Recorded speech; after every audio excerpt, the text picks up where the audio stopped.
Hi everyone, welcome. I'm down here in my wormery, and underneath my bench is where I keep my shredder, my main big time shredder, as well as my little secondary backup shredder.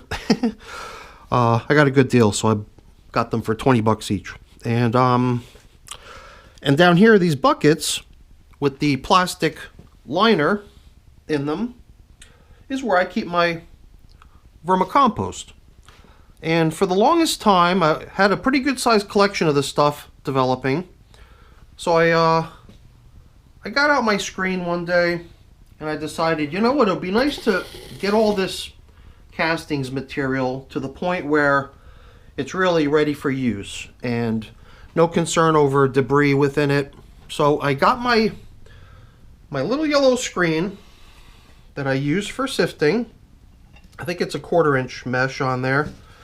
And I proceeded to screen it all. So, as you can imagine, I ended up with a interesting variety of stuff. So, I mean, some of the more offensive materials I put into this little tray here just so you can better see these nylon threads were the one thing I kept fishing out over and over again. I believe that's the stuff that makes the packing tape a little bit stronger. And I ended up with all these little tiny balls. I just would not go through the screen. And every time I kind of crush one of these, provided that it's actually damp enough to do so, if you crush one, usually you'll find inside of it a piece of avocado shell, maybe a fragment of a pumpkin seed, a little piece of eggshell perhaps, some sort of little material that ended up becoming the nucleus of one of these little thingies, onto which a bunch of castings material got stuck.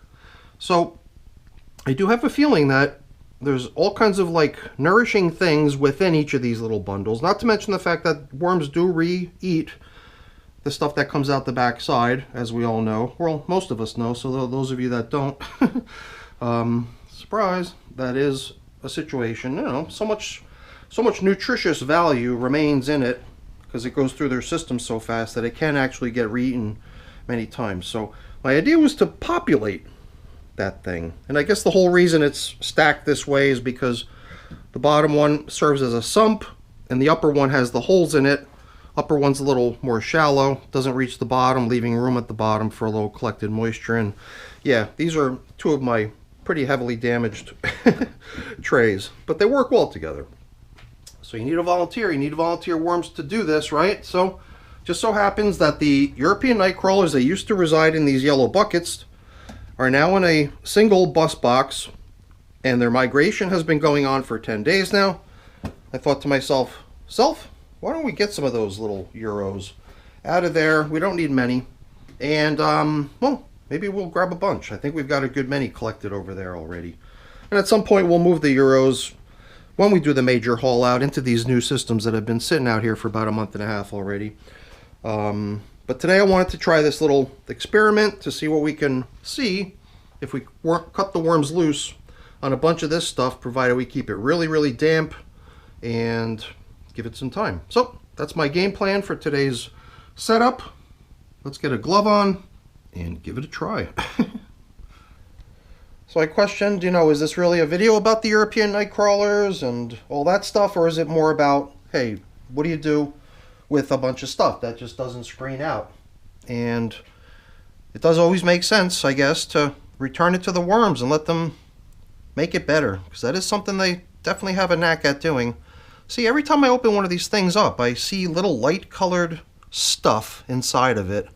And the only reason I'm actually able to do this right now is because I've been soaking this stuff, coming in, well, maybe not soaking it, but dampening it gradually, knowing that I'm not going to be able to just see one of these things soak all the way through in a moment's notice because it's pretty firm stuff. But I figured if I applied a little moisture here and there over a little period of time, I'd gradually end up with little tiny balls that are now actually quite damp all the way through. And I think that's worked well. But I was down here a moment ago just applying a little bit more moisture, so my thought was to, that's why it wasn't quite like this. This was just a very small foundation of shredded paper cardboard, even a large napkin laid out under the shredded stuff to, I guess, just to prevent particle matters going through the holes. The holes are there for the moisture, let everything else stay, was my thinking. So I was already in here trying to give this system one last thorough dampening. So I nudged everything over so that I could get the material that's down low and then even hit it again as I bring it back. And yeah, and then I think we're going to have a pretty comfortable space here for the worms. It feels a little bit dry, I'll admit. I guess I'm looking at it from the perspective of what would a worm think, not so much objectively speaking. So I mean, the stuff is soaking through pretty nicely, but I do believe that worms actually need a higher degree of moisture to remain comfortable. So that was my only little bit of concern. I almost thought like I'd create one little tiny haven in the middle of the system just in case the worms do feel reluctant about occupying this stuff, just so they'd have something livable. So maybe we will do a little something like that right before we drop the worms in. I'll just clear a little patch, and if they do end up feeling like they can't leave this little patch into the material that I'd like them to be working on, then we'll adapt to that. For now, I think we'll give it a try. We'll see how it goes. So I think that our environment here is pretty much at the point where all we need now are the wormies. So I think before we do that, though, I want to take a peek. I'm curious if the amount of moisture I added this time, which is considerably more than I usually add, has made any of it. Oh, there's a drop right there. Not much, though. And I think that's only because I was washing my glove there, and I did apply a little bit more right there. But I was kind of thinking that the paper that I laid underneath was going to act as sort of a sponge too, so that the moisture I put in from above is going to hit the stuff that's on top. Any that does sneak down below gets caught in that paper and continues to hydrate the stuff that's near it, so that hopefully we end up with an environment that the worms can tolerate. So this will be their little landing pad once we get our volunteers. And I think that this stuff, even though I prepare it with moisture, it's not very, very damp. So I think this stuff would also benefit from getting doused. And as far as this system goes with regards to feedings, I believe that I'm going to treat what's in here as their food, whether it's these bedding bits or whatever it is that this this material here is made up of, other than vermicompost, even though the vermicompost castings themselves, are still fair game as a food substance. So I think we're really down to, there we go, let's get the volunteers going, shall we? I kind of imagine myself just propping the tray with the horizontal migration up here. Now, just a quick recap of where things have been going with this system over the past 10 days since we started the migration. I came in on day 6 to aerate and to dampen. So I aerated the castings to help them further dry, and conversely added moisture over to the feeding zone to make it even more desirable. And then I did it again yesterday. So on day 6 and then day 9, I've aerated. Lots of worms still hanging out in the castings or in the vermicompost, but I do recall also seeing a fairly decent turnout down here in the horizontal migration feeding zone. So I didn't think I would need many worms for this experiment, so I imagined perhaps a good healthy handful if I can find enough to satisfy that kind of a requirement. It does seem like as I peel back the stuff that we built this horizontal migration feeding zone out of, we do see a good many worms. And I guess there's really no harm in grabbing some familiar material that they're occupying, just in case they are, not going to take a shine immediately to the environment I created for them. So why don't we treat this experiment as doable with, say, a nice handful of worms, perhaps this many. Alrighty. Let me get this out of our way here.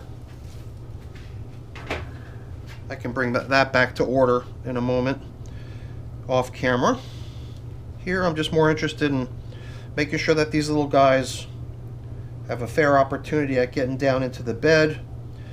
Here's like a slightly larger piece of material. This might be fragments of the food they got. So a few yummy things for them to enjoy, but what I really want to see happen is that they start adopting all of this stuff out here as their new home and as the food source that they're going to rely on. No, I'm not going to force the issue and say, hey, that's all they get, and then watch them all perish. It's just a little fun experiment. So if things don't seem to go the way I'm anticipating or hoping, we can always pull the plug. So let's let these little guys settle in and we'll be done.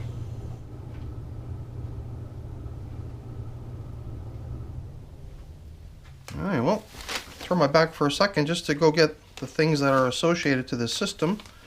And the worms seem to have settled in, or at least gotten out of the bright lights. So let's just set this thing up to now be a new worm bin, technically. There's a fair number of worms that we just added. It's got a start date today. I guess the only thing that remains is having some sort of a rough estimate that we could use as the estimated population size of the system. So I'll be turning to you guys as the viewers. Please let me know what you think. How many worms did I grab there in that handful and populate the system with? What I'll always do after I get everyone's feedback is average all the numbers, and then that averaged value becomes the estimated worm count for the system. So I've already taken care of putting back the plastic cover on the horizontal migration feeding zone. I just put the bedding away, so I apologize for getting to the housekeeping bit of this. I'll take care of the rest of it after the camera ends. But before I go, let me just say thank you. Thank you so much for watching. Hopefully you enjoyed the video. If you did, as always, please don't forget to leave me a quick thumbs up before you go. That's always really appreciated. And if you haven't done so already, please also consider subscribing to the channel. That's very much appreciated as well. Oh, I gotta make a label. Whatever. We'll see that next time. All right, everyone, have a great day. Thanks for watching. Bye now.